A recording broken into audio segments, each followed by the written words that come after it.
Gracias por continuar con nosotros en Abriendo la Mañana, y hoy tenemos al licenciado Denis Mazanillo. Él es economista y es parte del equipo de voceros de Leonel Fernández. Buenos días y bienvenido. Buenos días, Lorena. Buenos días a los amables televidentes de este espacio Abriendo la Mañana.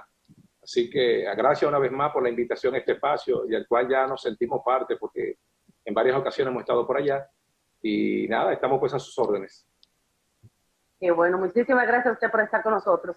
Vamos a iniciar. En el día de ayer hemos visto, luego de 2 meses de restricciones en la actividad económica y en algunos comercios con relación al COVID-19, ya el país entró en una fase para retornar de manera gradual a la normalidad en ese sentido. Tu opinión me gustaría escuchar como experto en la parte económica.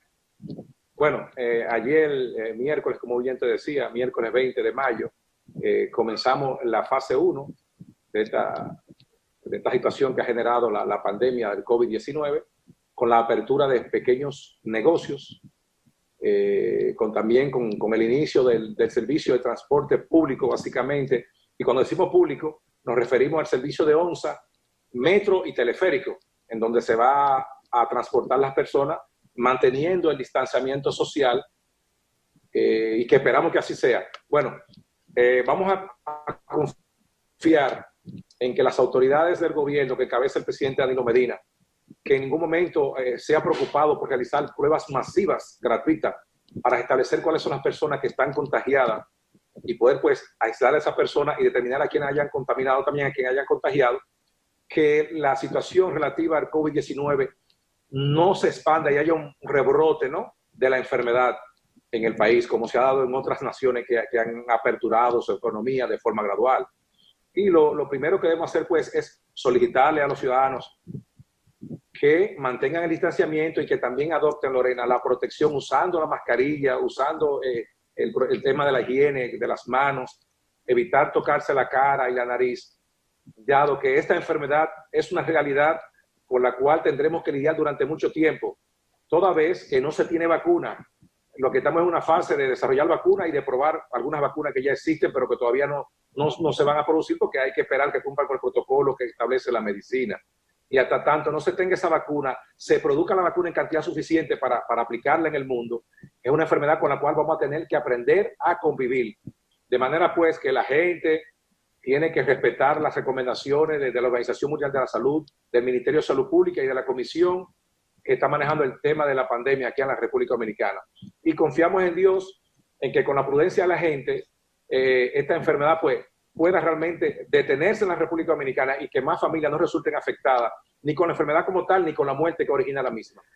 Okay. En otros países hemos observado cómo en la parte económica se han visto afectados: China, Italia, Estados Unidos, España. República Dominicana se ha visto también afectada. Hemos visto el cierre de esos comercios, y me gustaría escuchar de qué manera usted cree República Dominicana puede ir avanzando en ese sentido. Ya los comercios empezaron a producirse, ¿no? A abrir. O sea, ¿qué tiempo nos tomará todo esto? Porque también vemos el sector turístico, ¿no?, que se ha visto afectado, las remesas, otras áreas que son las principales entradas de ingreso económico a nuestro país. Sí, bueno, de acuerdo a lo que está establecido y que hemos visto, mira, en los periódicos, no sé si los amables televidentes pueden ver, los periódicos del día de ayer, que publicó la comisión que tiene que ver con el manejo del COVID-19, indica que en la fase número 4, que es la última, se va a aplicar a partir del día 1 de julio, que es cuando podrán abrir los hoteles dedicados al tema del turismo. De manera que tenemos 4 fases. Ayer comenzamos con la fase 1 y en la última fase, que es la fase 4, que inicia a partir del 1 de julio, es cuando podrán abrir los últimos negocios, las empresas más grandes y los hoteles. Ahora bien, eso va a ser siempre, y va a estar en función de que no haya un resurgimiento o un brote mayor que permita que esta enfermedad otra vez vuelva a expandirse fuertemente en la República. Hay temor. Y hay temor precisamente en ese sentido. Hay temor realmente que pueda nuevamente rebotar. Sí, de hecho, Lorena, nosotros estuvimos el día de ayer a través de un medio de comunicación y en la prensa viendo en donde la gente ya comenzaba a usar los servicios del metro acá en la capital. Y veíamos que las personas no guardaban el distanciamiento social. O sea, la gente estaba caminando como si fuera una situación normal.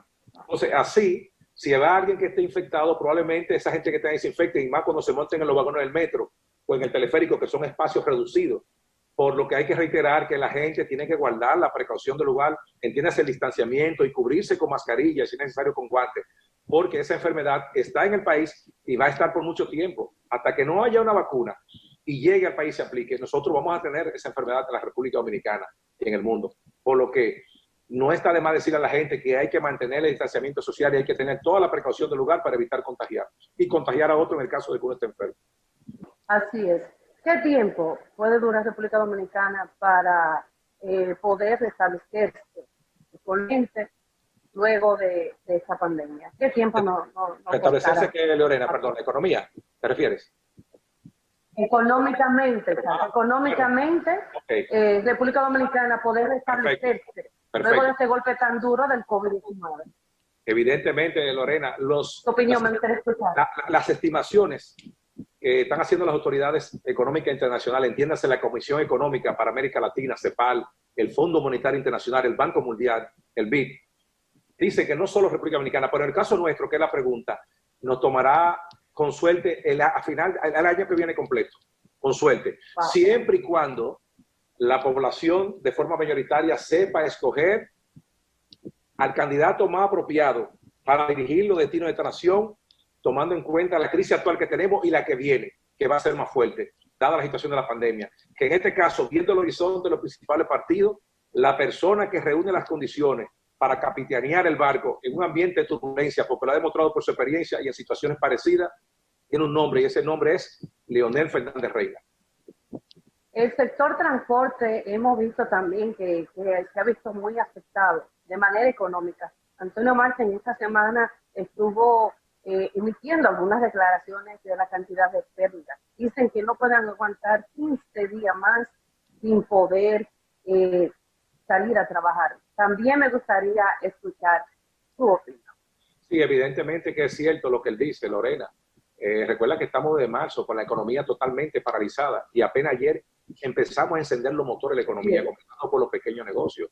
Los transportistas son un sector fundamental en la economía dominicana, ya que transportan a las personas a sus lugares de trabajo y a los estudiantes, a las escuelas y universidades. Y ellos, como propietarios de pequeños, grandes y medianos negocios, tienen empleados, tienen carga fija, también pagan financiamiento a los bancos, altos financiamientos, tanto locales como internacionales, y en ese sentido que están parados, no están produciendo, no están generando ingresos. El gobierno no ha dicho nada con relación a la situación de ellos, no ha dicho vamos a dar un aporte como ha pasado, por ejemplo, con algunos países que apoyan los diferentes sectores. Hemos visto, por ejemplo, en el caso de Estados Unidos, Alemania y Europa, que ya están anunciando, por ejemplo, que al sector transporte aéreo, entiéndase, líneas aéreas que iban a ir a la quiebra, los gobiernos principales están anunciando que le van a inyectar recursos para que no desaparezca, dado el efecto que tenía la economía la desaparición de esas líneas aéreas. En el caso dominicano... Es muy difícil. ¿Perdón? Claro. No, que es muy difícil en ese sentido locales, con relación al tema de transportar a los pasajeros a nivel urbano, así como interurbano, están pasando una situación muy difícil a la cual el gobierno actual debería ponerle el ojo, porque están en una situación en que podrían irse muchos de ellos a la quiebra, y no solo los transportistas. Nosotros creemos que lamentablemente aquí hay muchos pequeños y medianos negocios que, dada la apertura que comenzó ayer y que va a seguir durante las próximas semanas, no van a poder abrir.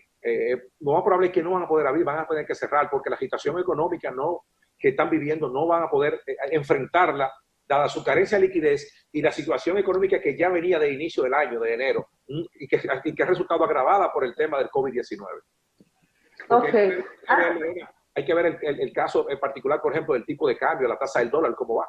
La economía está paralizada, pero la tasa de cambio va a subir y ya está alrededor de un 58, 59 por 1. Y la economía estaba parada. Cuando la economía empiece a reactivarse, que empiece a incrementarse la demanda de dólares fruto de esos pesos que están circulando, no sabemos lo que va a pasar. Dios mío. Un tema que hemos visto que en las últimas semanas ha sido el tema de interés, es el tema del 30% de la AFP. Hemos visto cómo el doctor Leonel Fernández ha tomado su posición de que se debe de liberar para que aquellos empleados puedan recibir, ¿no?, ese recurso. El gobernador del Banco Central, Héctor Valdés Albizu, dijo que si se libera el 30% de la AFP, supuestamente el país entraría en una crisis económica. Entonces me gustaría escuchar su opinión con relación a eso. Esas declaraciones fueron a principio de... Correcto, sí, nosotros la vimos porque además la publicaron a través de un medio de comunicación escrita. Lo que el gobernador del Banco Central no dijo en ese comunicado y en su rueda de prensa es que si se lo daban al gobierno, entonces ¿qué efecto provocaría? Parecería que si se lo dan a su legítimo propietario, que son los empleados y obreros que han colocado sus recursos en la AFP de acuerdo a la Ley de Seguridad Social, si se le devuelven el 30 es malo. Sin embargo, si se lo dan como en efecto lo hicieron al gobierno a través del Ministerio de Hacienda, que le vendieron 40.000 millones de pesos, 4 AFP de las más importantes del país, ahí la decisión es buena. No, así no puede ser. Realmente, si a alguien había que devolverle el 30% de sus recursos, es a los legítimos propietarios, que son los obreros y empleados que lo han colocado en la AFP para garantizar en el futuro una pensión digna. Por lo que se ve que hay una posición contradictoria en el gobierno. Porque es malo si se lo doy a su legítimo propietario, pero es bueno si se lo facilito al gobierno, que sabemos todos que esos recursos o una gran parte de ellos van a ser utilizados con el único fin de hacer política y pretender cambiar la situación del candidato del danilismo, un candidato que ya se encuentra en un lejano tercer lugar y que todo apunta a que va a resultar perdedor antes del día 5 de julio cuando lleguen las elecciones. De manera tal que nosotros, coincidiendo con lo que ha dicho nuestro líder, el doctor Leonel Fernández, entendemos que si hay alguien a quien deben darse los recursos para que pueda lidiar la situación de esta pandemia, de la crisis económica que se ha derivado de esta crisis de salud, es a los legítimos propietarios, que son los obreros y empleados que han aportado sus recursos a la AFP para usarlo. Por tanto, desaprobamos y sugerimos que esos 40.000 millones que Hacienda compró a través del bono les sean reintegrados a la AFP para que se le entreguen a los legítimos dueños, que son los empleados y obreros que lo han aportado. El doctor Leonel Fernández, hemos visto en las últimas semanas que ha realizado varias juramentaciones. Miembros de otros partidos que se han sumado a las filas de la Fuerza del Pueblo. Incluso en las encuestas hemos visto, ¿no?, de que ha estado en el segundo lugar, y su esposa, Margarita Señor Fernández, hizo algunas declaraciones la semana pasada de que no, de que él lo que tiene es un 8%, está en tercer lugar, mi querido esposo. Entonces me gustaría escuchar su opinión brevemente con relación a esto. No, evidentemente que nosotros como Fuerza del Pueblo y nuestro líder, Leonel Fernández, estamos en una sólida segunda posición ahora mismo y subiendo, que es lo importante, porque la candidatura del compañero Leonel Fernández está subiendo entre 1.5 y 2% semanal. En cambio, la caída de la candidatura del danilismo va en picada. Y con relación a lo que dijo la vicepresidenta de toda la República, entendemos que aparentemente fue un sueño, una pesadilla que ella tuvo. Estuvo soñando, le dio una pesadilla y le salió el 8%. Pero no, nosotros estamos muy tranquilos. Y como muy bien usted decía, toda la semana el presidente Leonel Fernández está juramentando compañeros del viejo partido que están viniendo a la Fuerza del Pueblo. Entiéndase, miembros del Comité Central, regidores electos que eran aguacate en la pasada boleta. Y de hecho, bueno, nosotros somos enlace de la provincia de Monseñor Noel y del municipio cabecera de Bonao. Y el sábado pasado, precisamente, Lorena, el presidente Leonel Fernández estuvo en Bonao juramentando a cientos de miembros del viejo partido, entiéndase el PLD, que pasaron a la Fuerza del Pueblo, así como de otras organizaciones. Pero también se juramentaron ahí empresarios de lo más importante de la provincia de Monseñor Noel, que dicen y entienden que la persona idónea para dirigir los destinos del país en esta situación es el compañero Leonel Fernández. De manera tal que nosotros vamos muy bien y sabemos que Leonel, con el apoyo mayoritario del pueblo dominicano, va a ser el seguro presidente de la República Dominicana a partir del 16 de agosto de este año. Brevemente, antes de finalizar, que ya tenemos el tiempo ya encima, el voto en el exterior. Ese es el tema paulatinamente ahora mismo que lo tiene a todos ustedes preocupados. Incluso todavía no se ha definido. En España se cree que todavía no se va a poder realizar el voto de manera presencial. Incluso en Canadá también. Ayer hemos visto cómo ha manifestado, ¿no?, de que no se puede realizar de manera presencial. Todavía no hay nada definido con relación a esto. Me gustaría escuchar su opinión, la posición de la Fuerza del Pueblo en ese sentido. Bueno, Lorena, los dominicanos que están en el exterior, entiéndase en Estados Unidos y en Europa, que están empadronados, son alrededor de unos 600,000 que están en capacidad de votar. Eso equivale a más o menos un 6% del padrón actual, que está por encima de los 7 millones de dominicanos que están en capacidad de poder elegir ahora el domingo 5 de julio al presidente y a los congresistas. La posición de la Fuerza del Pueblo fue manifestada públicamente por nuestro líder, el doctor Leonel Fernández, exigiéndole a la Junta Central Electoral que se garantice el derecho constitucional que tienen los dominicanos a elegir y ser elegidos, porque ese es un derecho constitucional, no es una ley que está, es en la Constitución, que es el pacto político, social y económico más importante de una nación. Y nosotros como partido de oposición no vamos a ceder un ápice.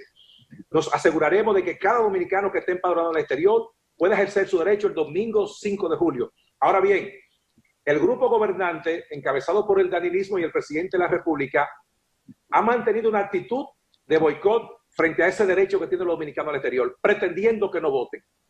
No, nosotros, tanto la Fuerza del Pueblo como el PRM, el BIS, la Fuerza Nacional Progresista, los partidos de oposición, todos estamos asegurándonos de que esos dominicanos puedan ejercer su derecho.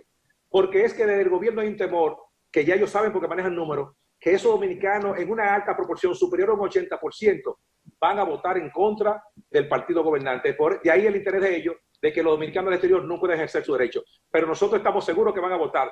Ya de hecho vimos en esta semana, Lorena, que las autoridades de los Estados Unidos han dicho que sí, que van a permitir y van a facilitar las escuelas y otros lugares públicos para que los dominicanos que están en los Estados Unidos puedan ejercer su derecho de voto.